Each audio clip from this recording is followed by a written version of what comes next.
Alright, yesterday we looked at this program right here, and I had problems with it.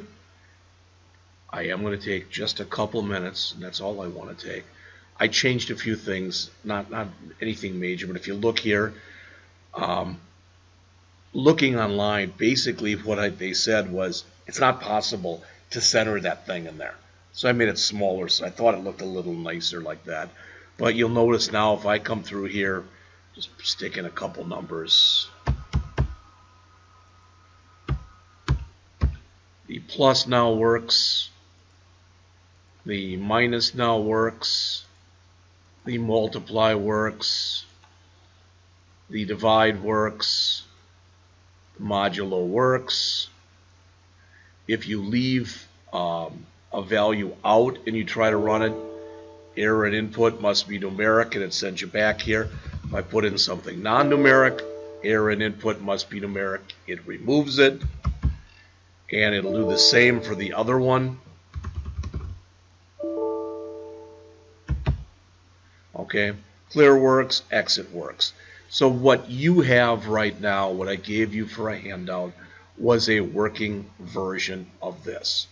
I don't want to spend a lot of time on it because I want to go over chapters 6 and 7 today, but I just quickly want to mention a couple things. I did come in there and remove these unnecessary using statements. I took all three of the variables because I only have the two input variables and the result. I made them global so I didn't have to pass them all over the place. All right, did I have to do that? No, but it just made the program a little easier to work with.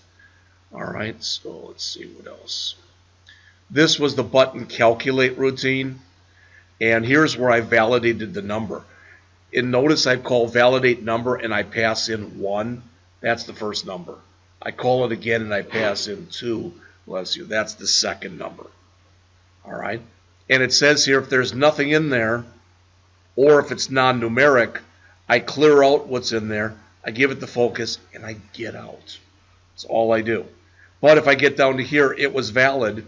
So the number was it was a numeric or a number. So I convert it to a double. Now, who cares? And I do the same thing here. Who cares? Well, this is what's new. You're going to see this today when we go over the chapter, but I want to show it to you. If you look up on the screen here, okay, it says double dot try parse. This is not a convert. This says try to do the conversion. And if you can do the conversion of this, put it in here. So if that does not work, meaning it's going to be false, then give me that message box that you saw, error in input must be numeric, and return nothing. Otherwise, it's totally valid. Okay, so I converted it. And I do the same thing for the other one. Okay. All right, calculating the result, this didn't change. Plus, minus, multiply, divide, and it's funny, not haha, but it's funny that I'm doing almost the same program with the people in the Android class, all right? And it's a little bit different because we haven't learned in Android, because it's done differently, how to do this yet. So I've got them putting in a number and a number, and I've got 6 buttons. One that says add, one that says subtract, one that says multiply, one that says divide, one that says modulo, and one that says clear. Okay? So I wrote the program myself, and I had to step away from it, and I'm going to look at it again this afternoon, because out of those buttons, clear works, of course, just fine. Subtract works, multiply works, divide works. That's 4 of the 6. Plus doesn't work. No matter what I put in there for numbers, it's wrong. And I've looked at the code, and I don't know what the problem is.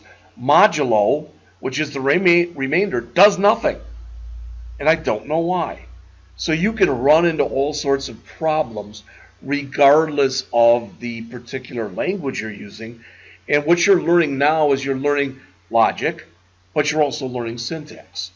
Because some of the stuff you will do next semester, regardless of whether you are in the AWD1100 class for 3rd semester or the AWD1000 when you get into JavaScript, You'll do the same kinds of stuff, but the syntax will be different. For instance, in JavaScript, it's not, I don't want to go off on this. If I put in this and I don't put in a semicolon, system doesn't care. All right? If I, misspell certain things, I don't get errors. All right? It goes and creates new things for me, typically not what I want, but it'll do it. The other thing I wanted to show you on here, down at the very bottom, notice when I run the program, see how plus is already chosen? I didn't have to do that, but I went into form load. And that says go into my combo box and grab the first entry. It's by default in a combo box. If there's nothing chosen, that selected index is set to -1. But as you oftentimes find with computer stuff, it starts counting with 0. All right, so that's enough of that. Again, you've got that if you want to take a look at it. If you don't, you won't. So let's jump into Chapter 6. You're going to find that much of this material we've already covered in the programs we went over yesterday. All right? So it says, so far we've been writing methods called event handlers, basically for a buttons click event. And we've been throwing all of our code in there. That's not really, again, considered the best way of doing things. All right? Now, here's a couple of examples, but there's nothing that you see in here that we haven't already really gone over. So you can write your own routines. You can have those routines do anything you want them to do. Doesn't matter. Now, you know this already. There was absolutely no reason yesterday that, for example, let's just assume for a second, I did it like the other one.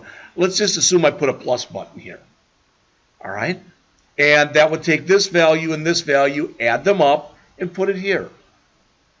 I could have done that, and I could have written all that code right in the buttons click event. All right? But should I do that? That's the question. All right? And the answer is really no, you should not. You should not write code in the click event. If you look on the screen, I may have shown you this on the first or second day, but one of the things that we're going to do in the future, not right now, but we're going to come up in our menu here, our list of toolbox controls, and we're going to find this thing that says menu strip. All right? And click. Guess what? Now we have a menu. So we'll be able to say something like this in here, like input. Okay? Number 1. Number 2.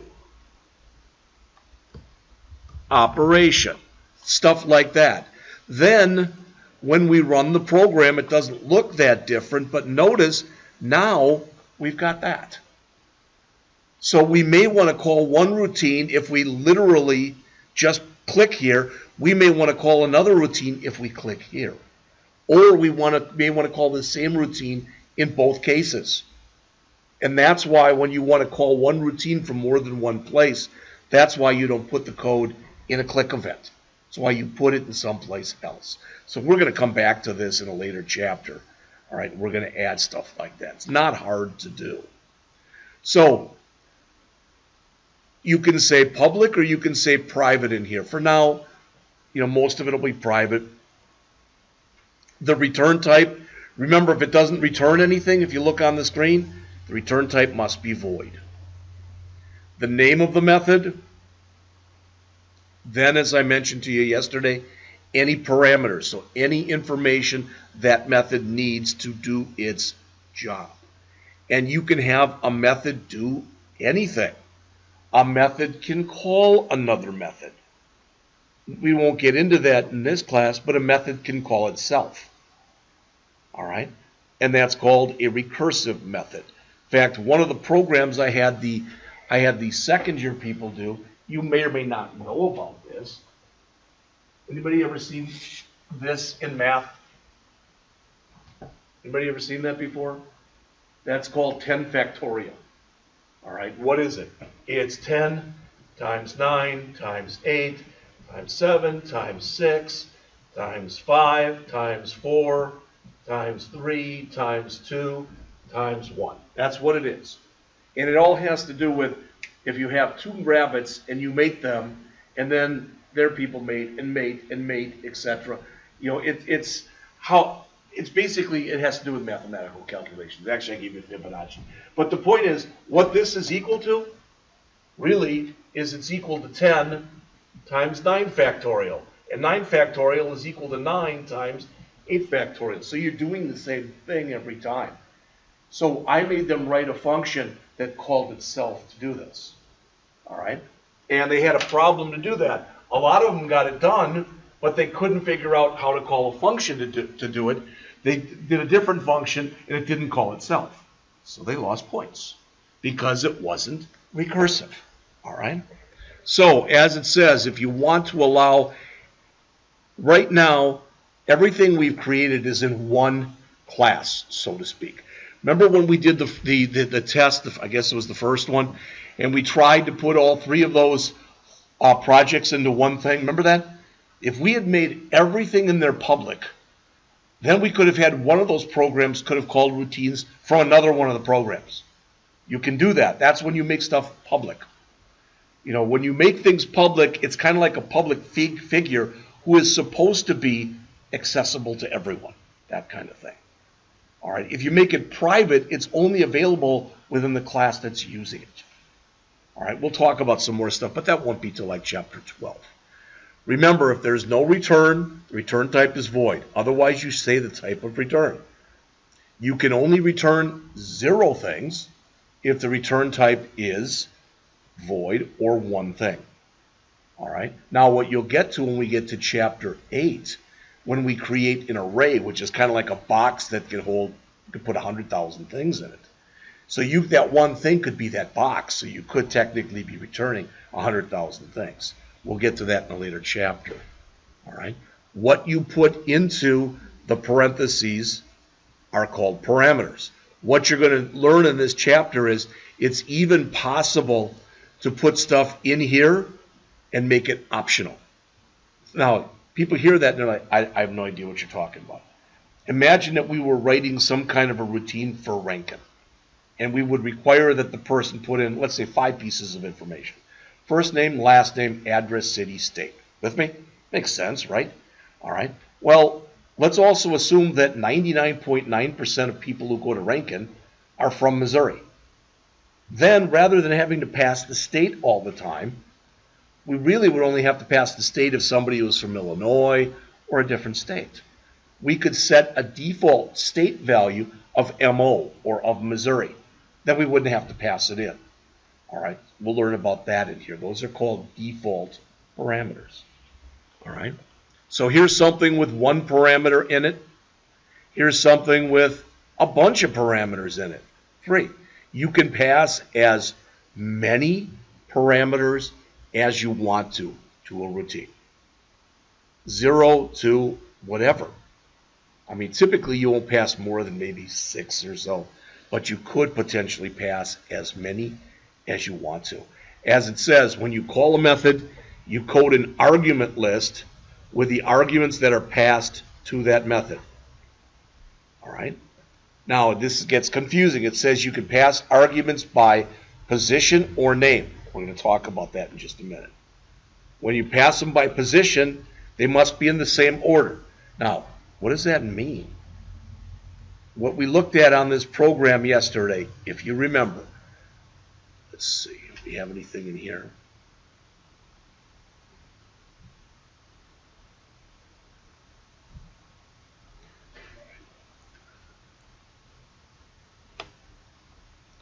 I tried to make this easy, and by making it easy, all right, well, let's just use this one.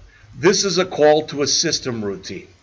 This system routine, since this is a double, all right, it assumes that the first thing you pass into it is a string, and the second thing you pass into it is a double. I'm not asking you that. I'm telling you that. If I reverse these, and I put here out value, comma, text box number 1.text, I get an error because it's expecting you to pass it as a string followed by a double, and I'd be passing it as a double followed by a string. Does that make sense? All right. That's passing things by position. All right. These optional parameters are what I mentioned to you before. Now notice this. They're calling, this is a routine here called get future value. You must pass in a monthly investment. You must pass, and that's it. If you only pass in a monthly investment, then the interest rate is 5%, and the months are 12. Does that make sense? If you use these optional parameters like this, they must be at the end. You've got to put things that are required, then you can put things that are optional. Why does this matter? Well, the reason that this matters is this, now this routine can be called in 3 different ways. You can call it, number 1, get future value, and you can pass in an investment, let's say $1,000, and that's it.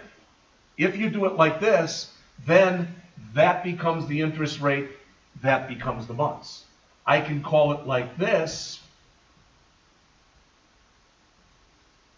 where I pass in an investment amount and I pass in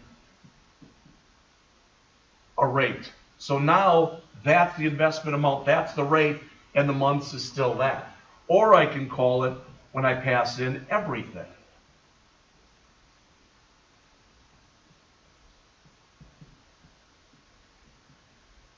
Now I don't use any of the default values. All right? And it's pretty important that you realize that.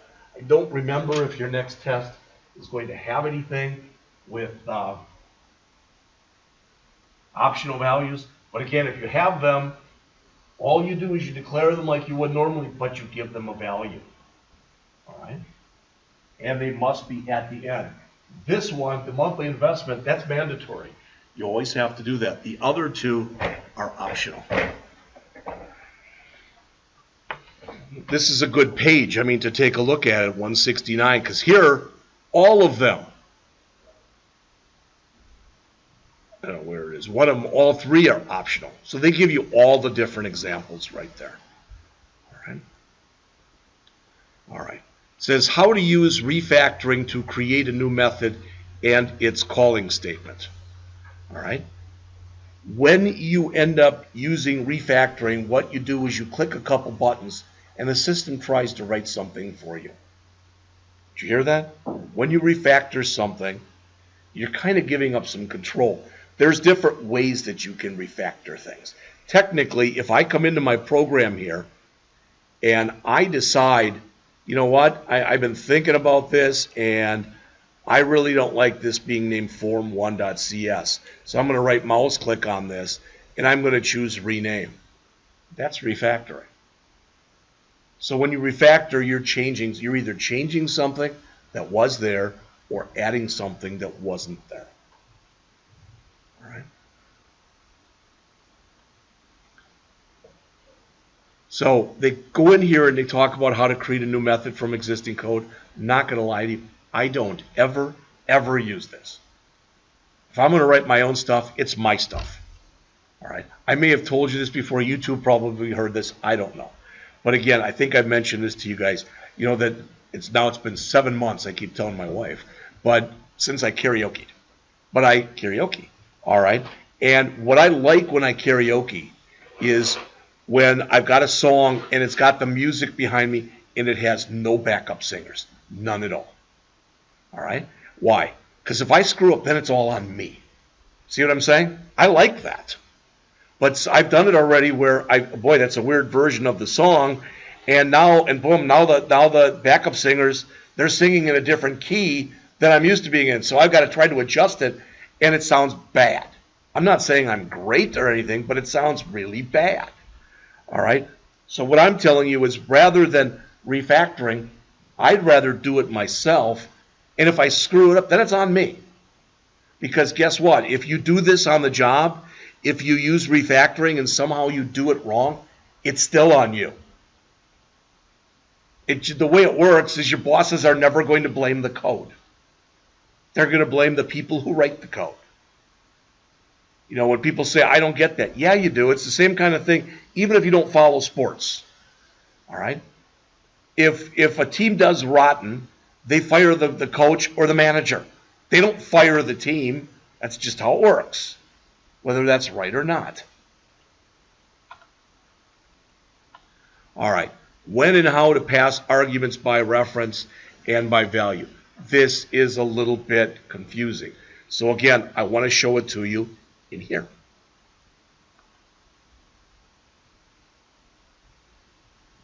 All right.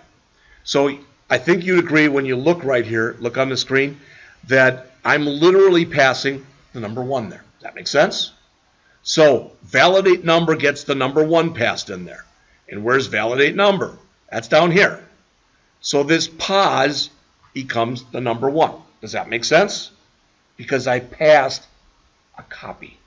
When you pass by what's called value, you are passing a copy. It is a copy. All right. Now, I'm going to take for granted that, guess what? You still don't understand what I mean. So I'm going to, right in front of you here, I'm going to write a really simple program. You don't have to write it, and it is going to be really, really, really simple. All right. I'm going to make it a console app,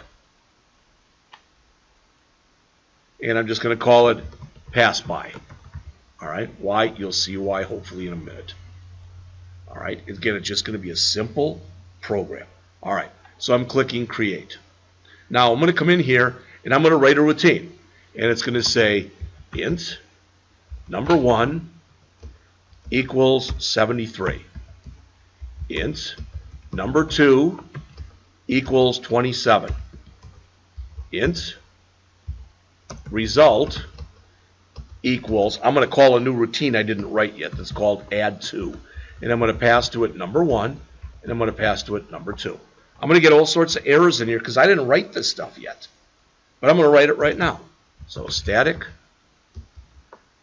double, add 2, n1, n2, return n1 plus n2. All right, why am I still getting errors? Let's look. Argument 1 cannot convert from int to int.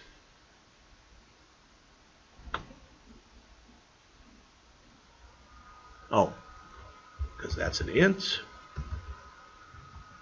and that's an int. Did that fix it? No. Oh, and that's got to be an int. Okay. We'll get it right yet. Okay. So, when I run this, if I say right here, let's put in our using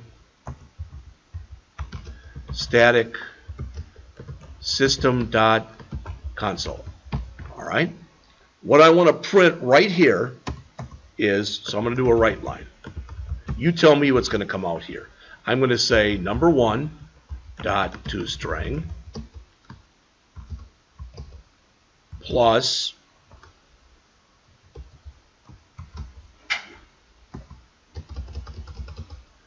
number 2 dot toString plus equals plus, what do we call that? Result. Yep. Result dot toString. Okay, I spelled 2 with too many O's, but what should print here is 73 plus 27 equals 100. Does that make sense? All right. So I'm going to put that in there, and I'm going to put in a read line afterwards. So the program stops so we can actually look at it. Let's see if indeed that's what it does. Okay, that's good. It's what we expected, correct? Now, I'm going to come into this function, and what I want you to understand is when I'm calling this, I'm passing in a copy of this. It's copying 73, and it's copying 27. Okay? And notice I changed their names. They don't have to have the same name. Now they're called N1 and N2. Now, before I return this, I'm going to say N1 equals 500, N2 equals 910. Now I'm going to run the program. That isn't good, is it? Since I passed in a copy, I could change the copy. I could make changes. All right? But they were temporary changes. Okay, it did, since I came back here and did this, it did keep that value of 1410, which is these two, all right? But technically, now if I go back and I do this, notice when we ran it, what did it say? It gave the regular value for N1, number 1, and for number 2, correct? Then we went into the function and changed their value, but they still retain the regular value. And you look at that, you might say, I sort of get it, I sort of don't. That's where you should be. All right. What if I did this? I just came in here and called add to right there. All right. And now I put the right line in here.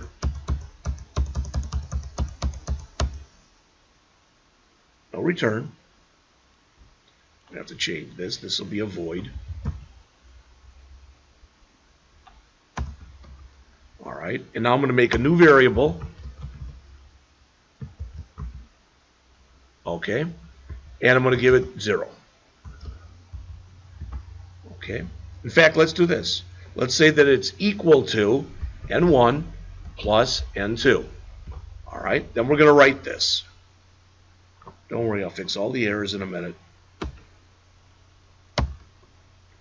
This now has to be N1. This one now has to be N2. Okay? Now, I'm going to change the value, and I'm going to write it again.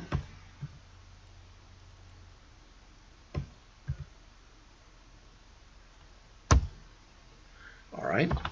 And let's run the program. There were errors. Oh, I've got a letter S over there. That's nice, isn't it? Still errors.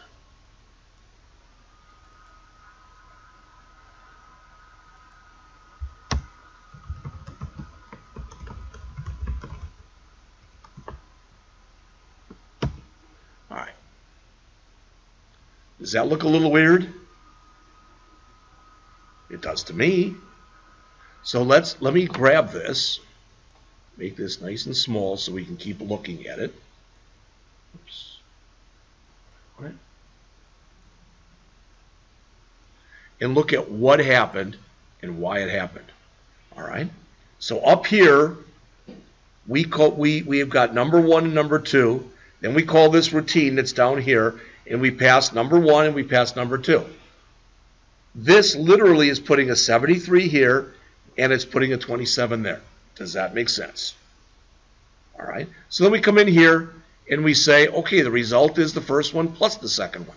Boom. Exactly what we'd expect. Okay. 73 plus 27, and it's 100.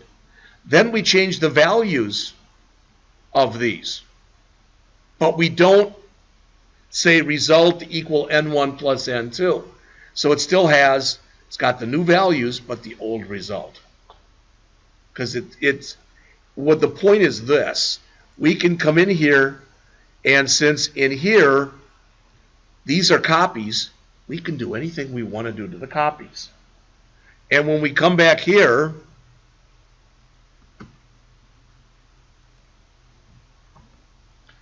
all right, there's no result here anymore. But if we print out number 1 to string, and then we print out after that, let's just say we'll put in here a tab, and then we'll print out number 2 to string. Does it make sense to you? I'm asking you this. That when we print these out, these right here are going to say 73 and 27, even though we changed their value in here.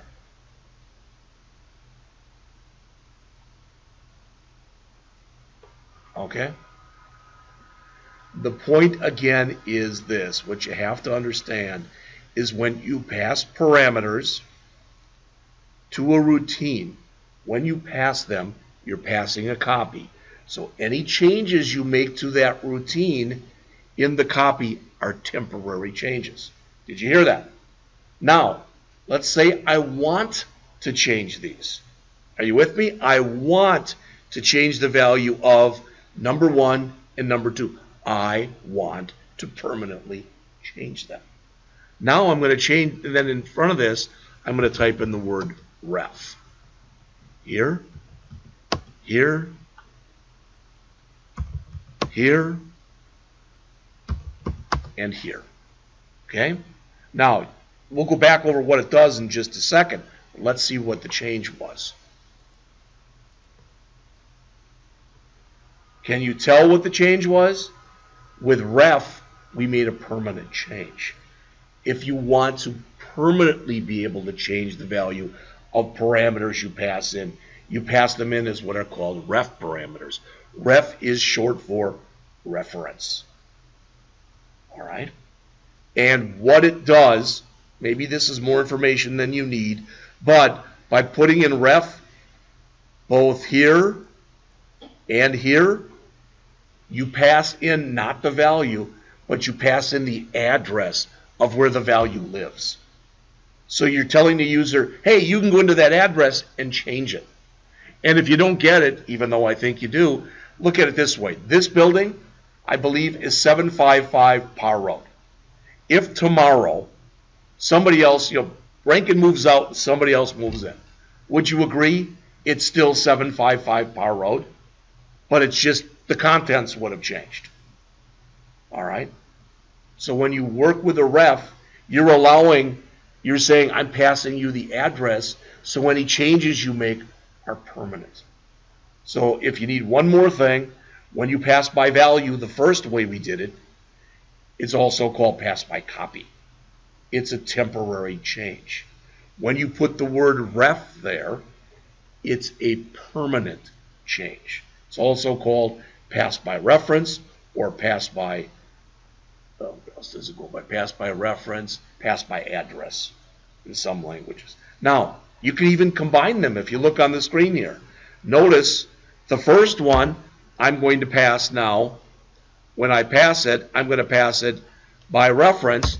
The second one, I'm not. See this? Maybe you can guess what will happen. First one changed, the second one didn't. All right?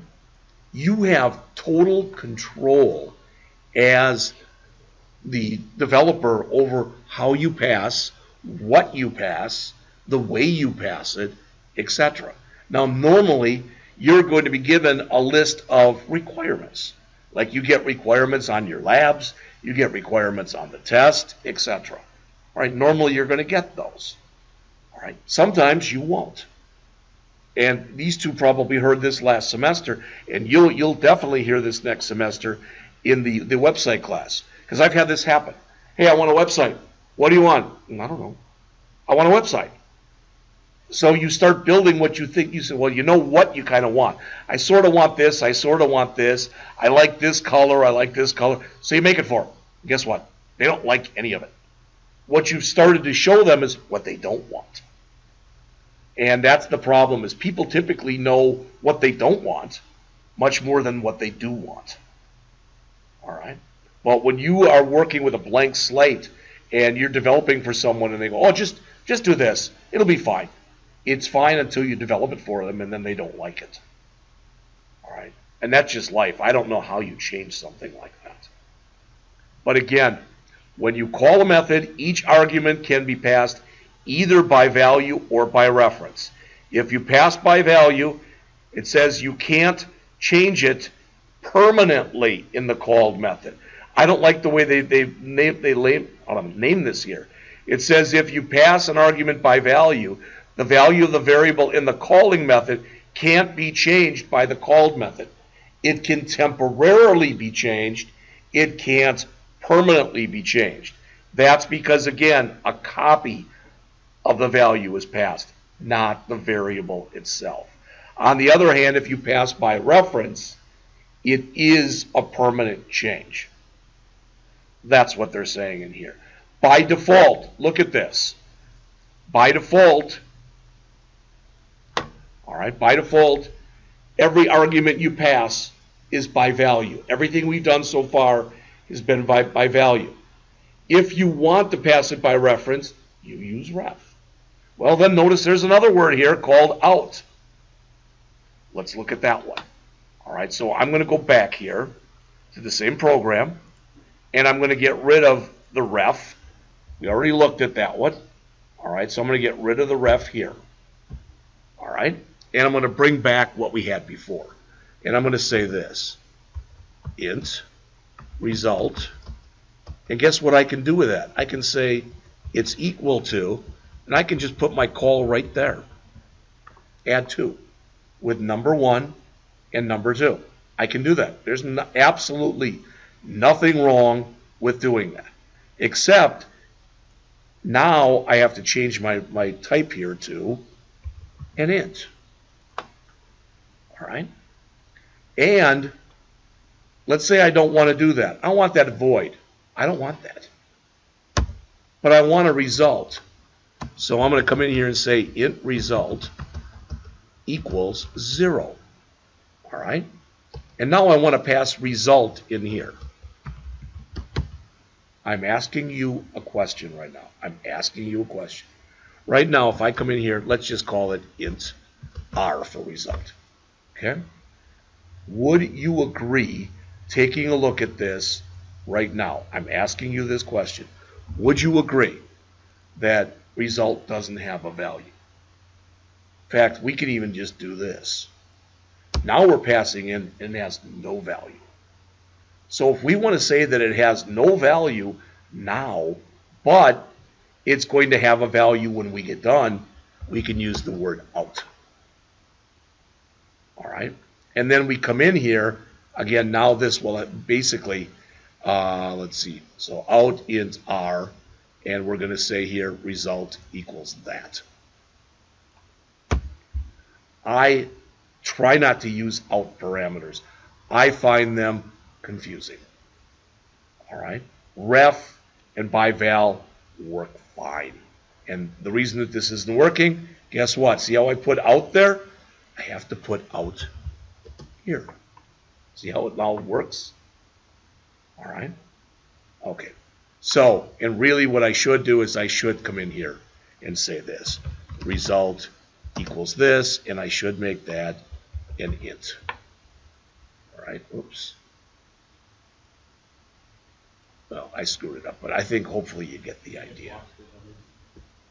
Yeah, but there's more I lost than that. It was here. This should have been result equals that. Add to out result, and that should have been an int. Right? What else is not there?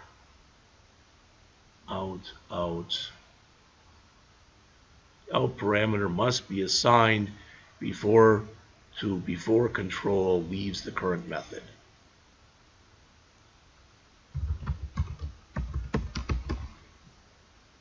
Okay. It's going to work. The point is, use it if you want to. I don't ever use out. And as far as I'm concerned, if you're asked to use out on a test, you don't have to. If you want to, go ahead. You don't get more points for doing it. I won't take off any points for you not doing it. All right, the last thing that's discussed in this chapter, we're going to go over this. 5 more minutes, we'll take a break, is how to work with events and delegates. Okay. It says to generate an event handler, you double click it. Is that a surprise? Okay.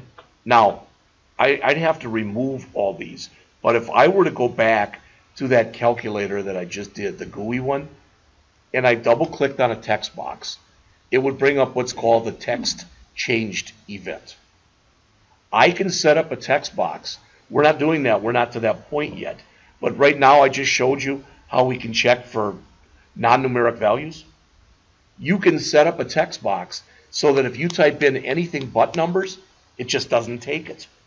So I can keep typing and nothing will happen. Does that make sense? To do that, I have to put code in what's called the text change event. If I've got a text box that asks for first name, and I type in Jeffrey, it generates 7 change events, 1 for each character that I'm typing in. If I spell my name wrong, I put an extra Y, and I remove that, those are even more change events. All right? So you can do that. virtually any kind of control, you can double click on it and bring up the default event for that form. All we've cared about so far have been buttons. Now it says to view the list of all events. Remember when I clicked that lightning bolt for you and I showed you all that stuff? That's what they're talking about here. By default, an event handler is given a name that's the name of the control, an underscore, and the name of the event. When you do this and you set that up, I don't know if you remember this or not, but a couple times people have had problems in that form underscore designer file, and I said don't touch that one. That's what's happening in here. When you are going and setting up button events and whatever, it does what's called wire up the stuff in the background. All right, just so you know what's happening there.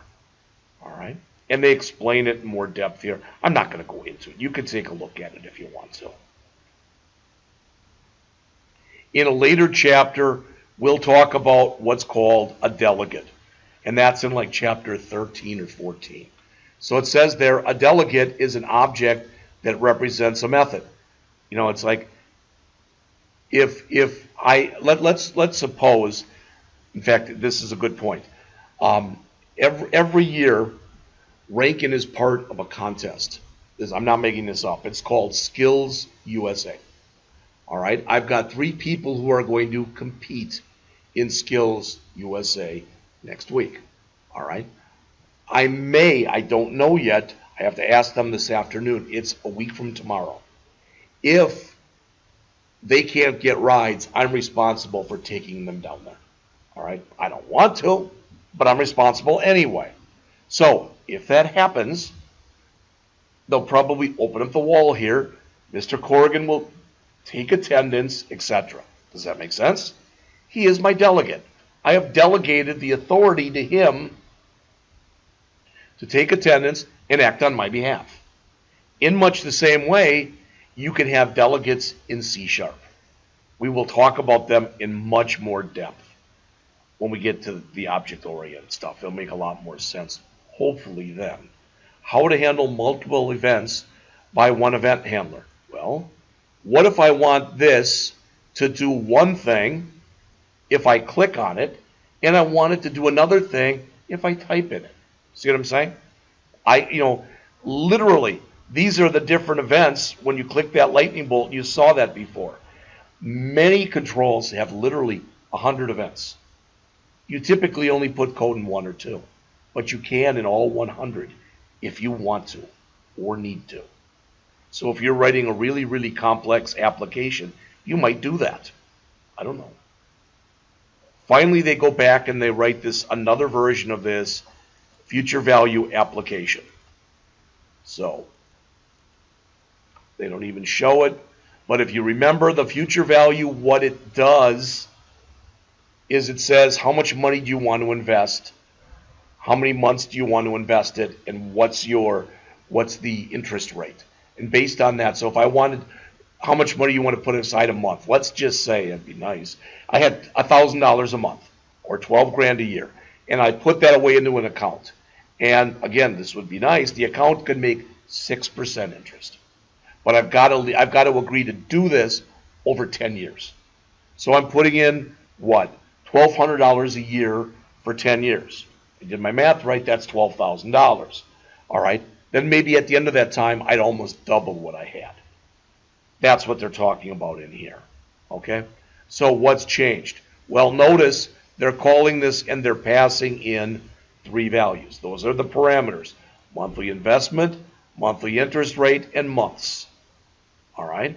And that's what they talk about in here. Then in the code, they're showing, notice it says the generated code. You don't write this. This is in that designer file. What they're showing here, look on the screen. See these plus equals? That's wiring it up. So it's making sure when you click a button, the right event is called. That's what it's doing. But it does it behind the scenes for you. That's why you should never play with it yourself. and that's it. So when you come back from the break, we'll take it a minute, let you go by 9:05, but when you come back, we're going to go over Chapter 7, how to handle exceptions. By the end of the period today, I'm going to give you 2 more lab assignments, the one for Chapter 6 and the one for Chapter 7, and 2 more written tests. Everything that you've got, everything, all the labs, etc., are due by the end of the period tomorrow, except the 2 I give you today. All right? So I'm going to assume that by tomorrow they're turned in. If they're not turned in, you're not eligible for any points. But as I was telling Angie this morning, they're basically a checkoff. I just look at them real quick. Yeah, it seemed like Dominic knew what he was doing here. Boom, it's 25 points. You don't do them, you're losing 25 points every time. Does that all make sense? All right. So let's take a break. And like I said, I'll run that stuff off during the break. We'll come back and we'll go over Chapter 7. All right. It's 9:05. Please come back at 9:20.